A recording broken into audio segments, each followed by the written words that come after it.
The smell of roasted meat and expensive wine hit me the moment I stepped inside, and I knew right away that something about this dinner was wrong. The restaurant was quiet in that polished, uncomfortable way that made every spoon touch and every low laugh sound louder than it should have. My family was already seated at the long table near the window, smiling like this was a normal night out. Like they had not invited me there with hidden expectations tucked under the napkins and silverware. I remember standing there for 1 second too long, looking at the candles, the glasses, the folded menus, and thinking that the room felt less like a dinner and more like a setup. My name is Mark. And this is the kind of story that stays with you because it starts small and ends in a way nobody at that table saw coming. If you are watching this on silence to know more, stay with me until the end because what happened that night changed the way my family looked at me forever. And if you like calm real-life stories with honest emotional tension, hit like and subscribe before this one gets too far in. I sat down because that is what I had always done. That was the role I knew best in my family. I adjusted. I stayed calm. I kept things from getting awkward. I was the one who usually made life easier for everyone else, and for a long time I thought that meant I was a good son, a good brother, a good uncle. I thought being dependable was the same thing as being respected. That night was the first time I realized those two things are not always the same. My mother smiled at me across the table. My sister Dana gave me that quick little look she used when she wanted to appear warm without actually being warm. My brother-in-law Jason was already halfway into his drink and laughing like he had no stress in the world. My cousin Evan sat back in his chair with that loud confidence some people wear when they have already decided someone else is going to pay the price. "Glad you made it," my mother said softly. It was the kind of soft that meant something else underneath. I ordered water first. Then I ordered a simple meal. I was not in the mood for anything heavy, and honestly, I had not come for food. I had come because they had asked me to join them, and because I still believed there was a difference between family pressure and family love, even if I could not prove it yet. The others ordered like the menu was a challenge. One appetizer turned into 3. Then the wine list came out. Then someone suggested the seafood special. Then another person wanted the steak. The table slowly filled with expensive choices, rich sauces, and the kind of casual spending that only feels casual when someone else is expected to absorb the cost. Nobody looked worried. Nobody checked prices. Nobody even hesitated. That should have been my first real warning. The waiter came by again, and each time my family became more relaxed, more confident, more settled into the evening.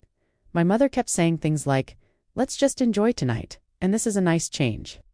While Dana kept smiling at me in that careful way that made me feel like I was the only one at the table not in on the joke, I noticed little things. Jason said, "We'll sort the payment out later." Evan laughed and said, "Don't worry, it always works out." My mother never corrected either of them. She just looked at me once briefly and then looked away. That was when I felt the trap start to close. It wasn't loud.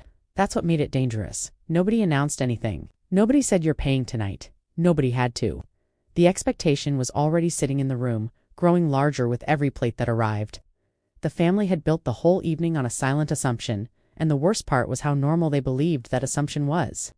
By the time the last plates were cleared, I already knew what was coming. I had felt the shift in the air. I had seen the way they stopped talking about food and started talking about small things.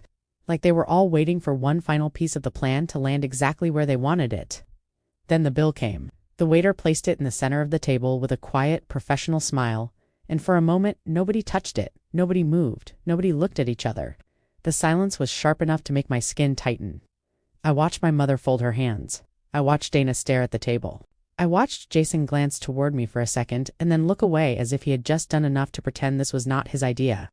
Evan leaned back and gave a tiny nod, like he was waiting for the obvious thing to happen. My mother finally said, "Well, that one word was enough." I opened the folder, looked at the total, and understood immediately that they had not just ordered an expensive dinner, they had ordered one with me in mind. Jason spoke first. "You've got this, right?" He said it casually, like he was asking for salt. I looked at him. Then I looked at the rest of them. Nobody said a word. Nobody needed to. The whole table had already agreed without speaking. Dana gave me a smile that looked almost nervous. "You don't want to make this uncomfortable." I felt something settle in my chest. Not anger exactly, but clarity. Clear, cold, simple clarity. I had spent too many years saying yes before I was asked. Too many years helping because it was easier than explaining why I was tired. Too many years treating family expectation like duty. And now, sitting under restaurant lights with a bill in front of me that I never agreed to carry, I understood something basic and brutal. They did not expect me to choose. They expected me to obey. I closed the folder and looked at my mother. "No," I said quietly. The word was not loud. It did not need to be. The table went still. My mother blinked like she had heard me wrong. "What do you mean, no?" "I mean, I'm not paying for all of this," I said. "I'll pay for my own meal." For a few seconds, nobody said anything. The quiet that followed was heavier than any argument would have been. Jason frowned. Dana's face tightened. Evan gave a short laugh, but it sounded wrong even to him. My mother's expression changed first, and I saw something hard enter her eyes. "Don't do this here," she said.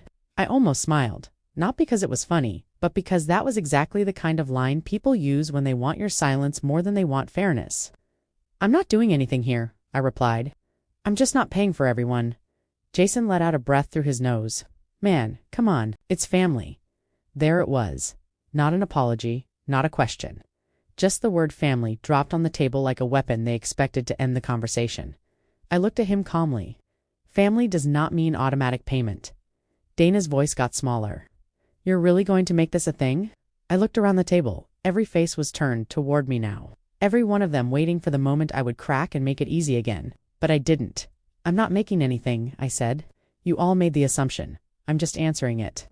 The waiter stood nearby, uncomfortable but polite, as the silence stretched out.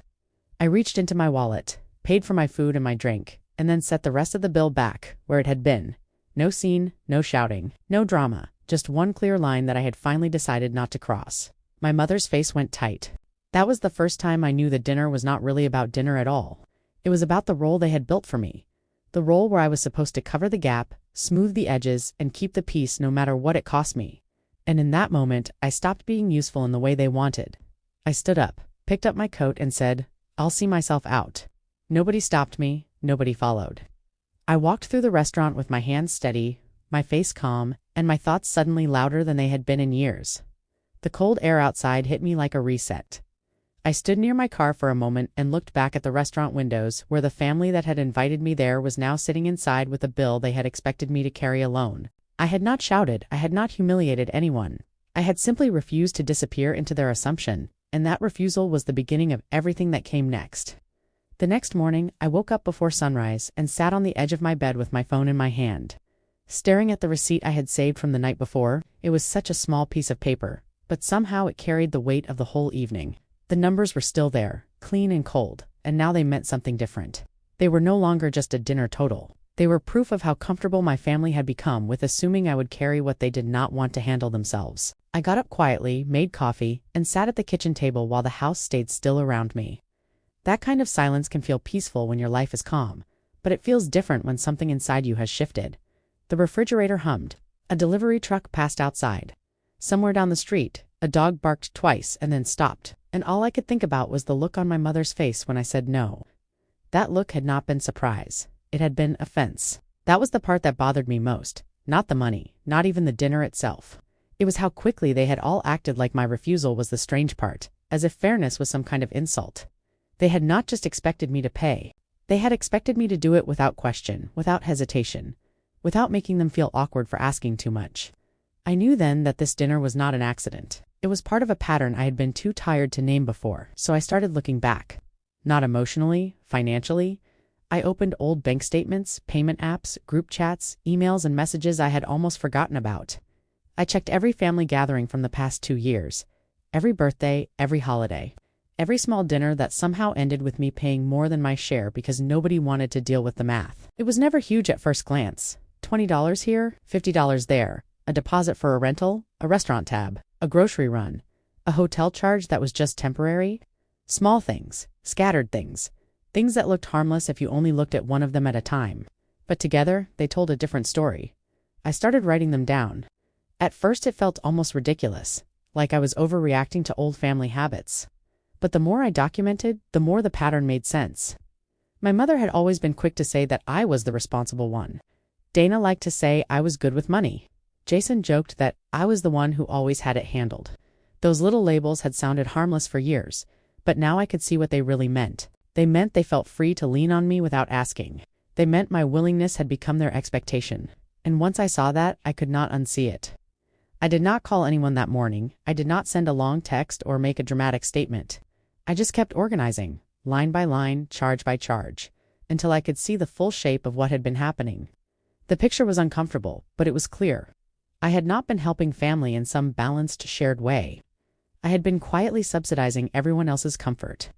By noon, I had enough written down to make me sit back and stare at the wall for a while. The truth was simple. They had never really expected my no to hold. That was why the dinner had gone the way it did. The meal itself was not the trap. The assumption was, a few hours later my mother called. I let it ring twice before answering. "Are you serious?" she asked, skipping any greeting. Her voice was tight, controlled. The tone she used when she was trying very hard not to sound angry about what I asked. "You know exactly what?" I looked at the notebook on the table. "If you mean not paying for everyone's dinner, yes." I was serious. A long pause. Then she said, "You embarrassed your sister." That sentence landed with a quiet thud. Not, "You hurt me."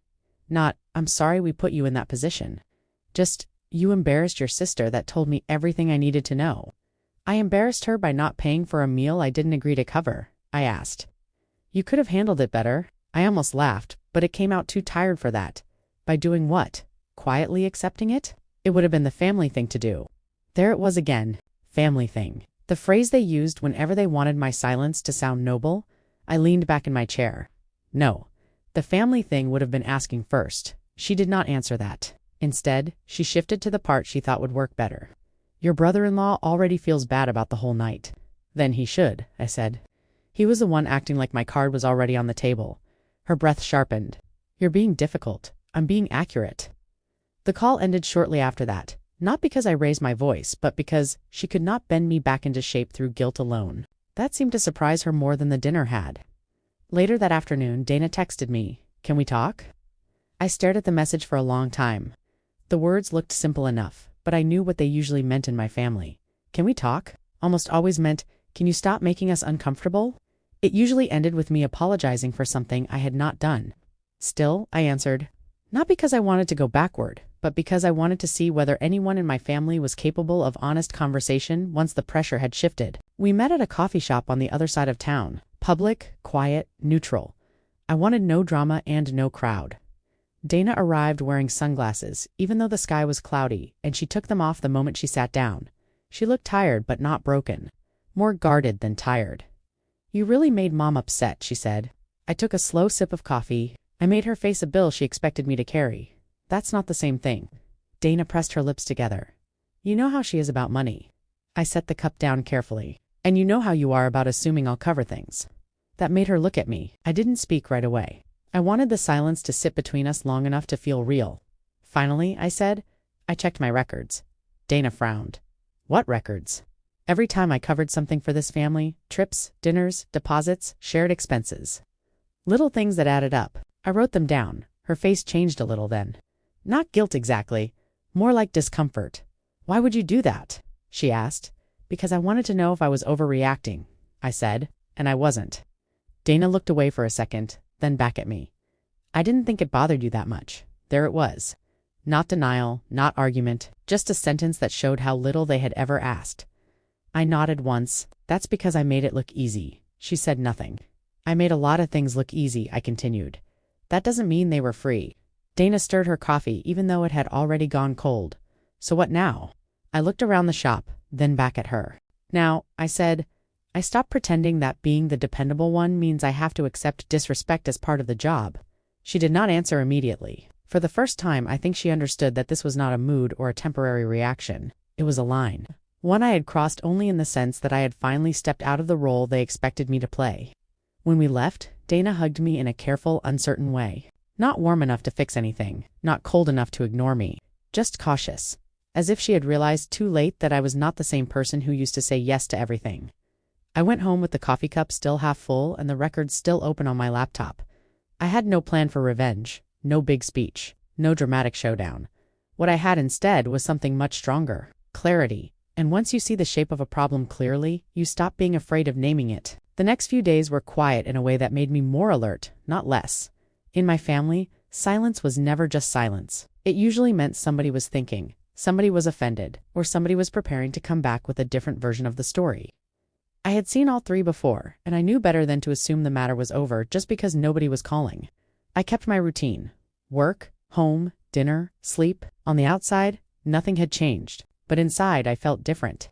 Lighter in one way, heavier in another. Once you stop letting people take from you automatically, you start hearing your own thoughts more clearly. And sometimes that clarity hurts before it helps. On the fourth day, my mother called again. I let it ring a few times before I answered, and when I did, her voice sounded a little less sharp than before. Not kind, exactly, just careful. "I've been thinking," she said. I stayed quiet. We probably could have handled that better. It was the closest thing to an apology I had heard from her in years, but it still stopped just short of saying the real thing. There was no, "I'm sorry." No, we were wrong. No, we should not have assumed you would pay. Just a soft attempt to move the conversation forward without fully facing the damage. I took a slow breath. "Yes," I said, "you could have." That made her pause. Then she said, "You made it feel bigger than it needed to be." I looked out the kitchen window at the street below. "No," I said calmly. I stopped pretending it was small. She did not like that answer. I could hear it in the way her breathing changed. "You're still upset," she said. "I'm still honest," I replied. The call ended a few minutes later. Not with yelling, not with a fight. Just with the same old wall I had been hitting for years, except this time I had stepped back from it instead of running into it again. Later that day, Dana texted me, "Can we meet?" Just us. I stared at the message for a while before answering. Part of me wanted to say no, not because I hated her, but because I was tired of being pulled into rooms where the goal was always to make me comfortable enough to back down. Still, I said yes. Public place, middle of the afternoon. No family audience. We met at a coffee shop across town. Dana looked different without the rest of them around. Less performative, more human. She took off her coat, sat down, and stirred her drink without drinking it for almost a full minute. "I didn't think you would really hold the line," she said finally. I nodded once. I didn't think I would either, if I'm being honest. That surprised her. She looked at me carefully, and I could see her working through what to say next. "Mom is having a hard time. I know. She feels like you rejected her." I let that sit for a second. "No," I said. "I rejected the way she treated me." Dana lowered her eyes. "That's not how she sees it." "That's the problem," I said. "I spent years being seen only in the way that was most convenient for everyone else." That made the room go quiet. I did not speak for a moment, and neither did she. The coffee shop around us hummed with ordinary life. Cups clinking, low conversations, someone laughing near the window. It felt strange to be having such a heavy conversation in such a normal place, but maybe that was exactly right. Most of the important things in life do not happen in dramatic scenes. They happen over tables, in ordinary light, while people try to decide whether the truth is worth the discomfort. Dana finally said, "You really kept track of everything?" "Yes." "Why?" "Because I wanted to know whether I was imagining it." That answer seemed to land harder than I expected. Her face changed a little, not into guilt exactly, but into something closer to recognition. Maybe for the first time she was seeing the story from the wrong side of the table. "I didn't realize how much you had been carrying," she said. I gave a small, tired smile. "That's because I carried it quietly." She looked down at her cup. "We got used to that." "I know," I said. "That's why I stopped." Dana sat back and crossed her arms lightly, thinking, "So what now?" That was the right question, and I appreciated that she asked it without trying to force an answer. "Now," I said, "I'm not paying for dinners I didn't agree to. I'm not covering things because someone assumes I will. I'm not being the family safety net just because I know how to hold my life together." She nodded slowly, and I added, "If something is shared, we talk about it before it happens, not after the check comes." That made her laugh a little, but not in a mocking way. More like she realized how obvious it sounded when said out loud. "Fair enough," she said.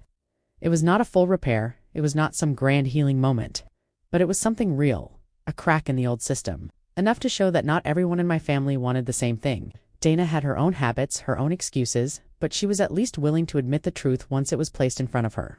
When we left the coffee shop, she hugged me awkwardly. It was not a perfect hug. It was not warm enough to erase the past, but it was honest enough to matter. After she left, I stood outside for a minute in the cold air and felt something settle inside me. Not victory, not revenge, just a steadier kind of peace. The strange thing was that once I stopped reacting to every call and every message like it had the power to define me, the family's energy changed. My mother's tone became less sharp. Dana became more careful. Even Jason, who had been the most comfortable with the old arrangement, started keeping his comments shorter. They were adjusting whether they wanted to admit it or not. And I was too. I still had the records. I still had the receipts. I still knew exactly how the pattern had worked. But now I also knew something else. The dinner was never really about the bill. It was about the assumption behind it. The assumption that I would always absorb the cost of everyone else's comfort. And once I stopped doing that, the whole family had to look at me differently. That was the beginning of the real change. The real change came when my mother called and asked to meet in person. Not through text, not through the family group chat, in person. Her voice was controlled, careful, and just tired enough to sound real. I could tell she had spent time deciding what version of herself to bring into that conversation, and that alone told me something important. When people in my family started choosing their words with that much care, it usually meant they knew the old game was no longer working. I agreed to meet, but I made the rules. Public place, daytime, no one else. No dramatic entrances, no family audience, no chance for anyone to turn the conversation into pressure. She arrived at the cafe in a long coat, her hair done neatly, her face calm in that practiced way she used when she wanted to appear unbothered. She sat down across from me, folded her hands together, and looked at the table for a second before she spoke. "I don't like how things have been," she said. I gave a small nod and let the silence sit for a moment. "Neither do I replied. She looked at me then, and for a second I thought she might finally say something direct, something simple, something honest. But instead, she leaned back and said, "You made it impossible to ignore." That was not a full apology, but it was the closest thing I had heard from her in years, and I understood the weight of it. My family had survived for a long time by making me the quiet place where discomfort disappeared. If I kept smiling, they kept moving. If I stayed soft, they stayed comfortable. That dinner had broken the pattern, and now she was sitting across from me because the old silence was no longer doing its job. I took a slow sip of coffee and looked at her over the cup. "I didn't make anything impossible to ignore," I said. "I just stopped helping everyone pretend it was normal." That sentence landed hard. I could see it in the way her jaw tightened for a second before she relaxed it again. She did not answer right away. Outside the window, people were walking past with their own small routines, their own coffee cups, their own lives. The world looked normal. Our table did not. Then she said, "We got used to you covering things." I nodded once because that was the truth. Not the whole truth, but enough of it to matter. "You got used to it," I said quietly. "That doesn't mean I agreed to it." She looked down at her hands. I know. It was such a small answer, but it mattered because it was the first time she did not argue. She did not try to say I was overreacting. She did not say it was just family. She did not tell me to be the bigger person. For a few seconds, there was only the sound of cups on saucers and a low conversation from the table behind us. I could feel something shifting, not healing exactly, but moving. When I was younger, I would have tried to fill that silence with explanation, with reassurance, with the kind of careful wording that makes other people feel safe, even while you're hurting. But I had learned something by then. If you keep doing all the emotional labor, nobody else learns how to carry their part. So I let the silence stay. My mother finally looked up. Her expression was flatter now, less defensive. "You kept all those records?" "Yes." "For how long?" "A long time." She nodded slowly, and I could tell the answer bothered her more than she wanted to show. In her mind, I had probably been quietly collecting evidence of the family's behavior, while they believed I had simply moved on. That realization seemed to unsettle her in a way I had not expected. Not because I was planning revenge, but because I had remained aware while they had assumed I was passive. "I didn't know it hurt you that much," she said. I almost answered too quickly, but I stopped myself. That sentence could have gone in a lot of directions. It could have become an excuse. It could have become a defense. It could have become another way of keeping the conversation soft enough to avoid the truth. So I answered carefully. "That's because I made it look easy," I said. "That doesn't mean it was easy." She looked at me, and for a second I thought I saw real regret. Not enough to erase the past. Not enough to make everything right. But enough to let me know the message had finally reached her. She was seeing, maybe for the first time, that my silence had never meant comfort. It had meant survival. The waitress came by and asked if we wanted more coffee. My mother said no. I said yes. The ordinary rhythm of the cafe kept moving around us, and I found that comforting. Life does not stop for important moments. That is part of why they matter. After the waitress walked away, my mother said, "I feel like I don't know how to talk to you anymore." I gave a slight smile, not because it was funny, but because it was honest. "Maybe because we never really talked about the hard stuff before," I said. She didn't disagree. That was when I understood that this conversation was not really about the dinner anymore. The dinner had just exposed something much older. A family system that had trained itself to expect my compliance. A habit of making me the one who absorbed costs, softened conflict, and carried the emotional weight so everyone else could stay comfortable. Once that pattern was named, it could not go back into the dark without leaving a mark. She asked if I really meant what I had said about not paying for group meals anymore. "Yes," I said. "What about holidays? What about them?" She looked at me carefully. "Are you saying you won't contribute at all?" I shook my head. "I'm saying I won't be assumed." That was the line that changed the air in the room. It was simple, but it said everything I needed it to say. I was not refusing family. I was refusing the role they had built for me without my consent. My mother sat back in her chair and crossed her arms lightly, more out of habit than defense. "This is hard for me," she said. "I know," I replied, "but I'm trying." I let that sit for a moment, then I said, "Trying matters. So does honesty." She nodded, and for the first time that day I saw a real change in her face. Not full understanding, not transformation, but a willingness to stay in the discomfort instead of escaping it. That was new. That was something. We talked for another 20 minutes, and even though nothing was fully repaired, I left the cafe with the sense that the ground under us had shifted in a way that could not be reversed. She had admitted that they had gotten used to me covering things. I had admitted I would not do that anymore. The agreement was not warm, but it was real, and real is better than false peace. When I got home, I sat at the kitchen table with my coffee and looked at the folder I had been building for days. The receipts were still there. The messages were still there. The pattern was still there. But now I saw them differently. They were not just proof that I had been taken for granted. They were proof that I had finally woken up to the cost of being the dependable one in a family that had confused dependability with surrender. That night I did not feel angry. I felt clear. And once clarity arrives, silence stops being safety. It starts becoming a choice. The next few days were quiet, but it was the kind of quiet that never felt empty. It felt watched. Every time my phone buzzed, I expected it to be another family message, another careful sentence, another attempt to pull me back into the old pattern. But nothing came right away, and that made me even more alert. In families like mine, silence was never only silence. It was usually the pause before somebody tried a new angle. I kept living my life. I went to work. I came home. I answered emails, made dinner, and sat at the kitchen table with my records open beside me. That folder had become more than a collection of receipts and messages. It had become proof that I had not imagined the pattern. It was proof that the feelings I had ignored for years were attached to real events, real costs, and real assumptions. I think that was the hardest part to admit, because once I saw it clearly, I also had to admit how long I had let it continue.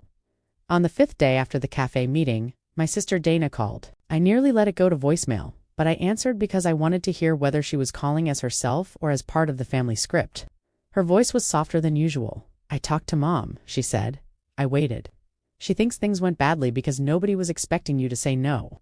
That made me exhale through my nose. Not quite a laugh, not quite a sigh, exactly. There was a pause on her end. Then she said, "She says she didn't mean to put you on the spot." I looked out the window at the street below. "Maybe not," I said, "but she did." Dana did not argue. That told me she had already seen enough to understand I was not being dramatic. She had always been better at reading a room than my mother, and probably better at reading me too, though not always quickly enough. "I think she's trying," Dana said after a while. "I know," I replied. "Trying is good, but it still doesn't erase what happened." That was the first time I heard real agreement from her. Not total agreement, not a full surrender of the family position, but enough to matter. Later that week, she texted me a short message. "You were right about the dinner." It was a simple sentence, but I read it more than once. Not because it was dramatic, but because it was honest. Sometimes that is all a person needs to move forward. Not a grand apology. Just one clean line that says, "Yes, what you felt was real." I did not send back a long response. I just wrote, "Thank you for saying that." And then I left it there. A few more days passed, and my mother called again. This time her tone was different. Not warm exactly, but less defensive. "I've been thinking," she said. I waited. We got used to you being the one who handled things. I stayed quiet for a moment because I wanted to make sure I had really heard it. Then I said, "Yes, that's the problem." She did not answer immediately. I could hear her breathing on the line, and I knew she was trying to decide whether to push back or stay with the truth. Finally she said, "I don't know how to fix that." I let that sit in the air for a second. It was not a perfect apology. It was not even close. But it was the first time she had admitted that the issue existed outside of my reaction. That mattered. "You start by not assuming," I said. "You start by asking. You start by hearing no without turning it into a crisis." She was quiet for a long time after that. And then, in a voice that sounded older than usual, she said, "I can try." That was all I needed to hear for that moment. Not because everything was healed, and not because I trusted the change completely. I didn't, but because the family story had finally cracked. The old rule that I would pay, absorb, smooth, and stay quiet had stopped being automatic. That was no small thing. That was the beginning of a different life. When the call ended, I sat at the table and looked at the folder in front of me. The receipts were still there, the notes were still there, the evidence was still there. But now it felt different. Less like a burden, more like a map. It showed where I had been, what I had tolerated, and where I was no longer willing to go. That night I made dinner without rushing, ate at the table, and let the silence feel ordinary again. Not threatening, not loaded, just quiet. And for the first time in a long while, quiet felt like peace instead of pressure. In the days that followed, the family still had to adjust. There were more careful conversations, more pauses before requests, more awareness in the way they spoke to me. Nobody said it perfectly, and nobody changed overnight. But the old certainty was gone. They had learned that I would not always make things easy just because I was capable of doing it. That was the real change. Not a fight, not a scene. Just a line I had finally decided not to cross anymore. The pressure changed after that, but it did not disappear. It simply became quieter, more careful, and a lot less direct. My mother stopped calling so often. Dana started asking before assuming. Even Jason, who had always been the easiest one to push things through, suddenly became much more cautious with his words around me. Nobody said we were wrong in a big dramatic way, but they did start acting like they understood the old pattern was gone. That was enough for me. I kept my records though, not because I wanted to hold a grudge, but because I had learned something important. When people get comfortable with your silence, they will often try to move back into the same shape once they think you've relaxed. I was not going to forget how this started. I wanted the memory to stay clear, not because I wanted revenge, but because clarity protects peace. A few days later, Dana texted me again. She wrote, "We're having dinner this weekend. Different place. No assumptions." That message made me sit back for a second. It was simple, but it mattered. It meant somebody in my family had finally understood that respect had to be stated, not guessed. I replied, "Good. Ask first next time." She sent back a single laughing emoji, then, "Understood." When the weekend came, I went to the dinner, but I went with a different feeling in my chest. Not tension, not dread, just awareness. Nobody ordered like the bill was invisible. Nobody acted like one person would handle everything. People split the check before the waiter even returned. It was such a small thing, but small things are what show real change. I didn't feel powerful. I felt calm. And calm, I learned, is sometimes stronger than any confrontation. That night, after I got home, I stood in my kitchen and looked at the same table where I had first sorted through the receipts and messages. For a moment, I thought about how ordinary the room looked. Nothing in it would tell a stranger that this was the place where I stopped quietly carrying the weight of everyone else's expectations. Nothing in it would tell them that a dinner bill had turned into a line being drawn in a family that had forgotten how to respect it. But I knew, and that was enough. I sat down, looked at the folder one last time, and realized the real lesson was not about money at all. It was about how easily people can turn your kindness into an obligation if you let them. It was about how long I had mistaken being useful for being loved. And it was about the day I finally decided those two things were not the same. From that point on, I didn't need to explain myself as much. I didn't need to defend every boundary. I just needed to keep it. That changed the way my family spoke to me, the way they asked for things, and the way they looked at me when they realized I wasn't automatically available anymore. That was the end of the old version of the story, not with a loud fight, not with a grand speech, just with a quiet refusal that stayed refused. In the end, nothing huge exploded. No one screamed. No one walked out in dramatic slow motion. That almost made the change feel more real, because life does not always resolve itself in loud moments. Sometimes it changes in the quiet way people adjust after they finally understand they cannot treat you the same.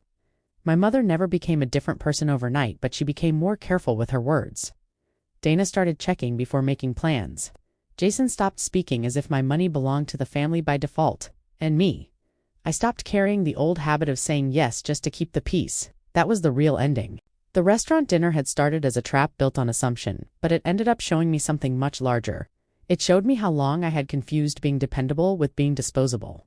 It showed me how easily family can start expecting your generosity as if it were a debt. And it showed me that the most powerful response is not always anger. Sometimes it is a calm refusal that stays firm even when the room gets uncomfortable. I still think about that night sometimes, not because I want to relive the frustration, but because it marked the moment I finally chose myself without apology. That changed the way I moved through my family. It changed the way they moved around me, and it changed the quiet rules that had controlled us for years. I didn't lose my family. I gained a better version of the relationship, one where respect had to exist before money did. And that, more than anything else, was the real win. If this story stayed with you, comment your thoughts and share it with someone who understands quiet disrespect. And if you want more real-life stories like this, stay with Silenced No More.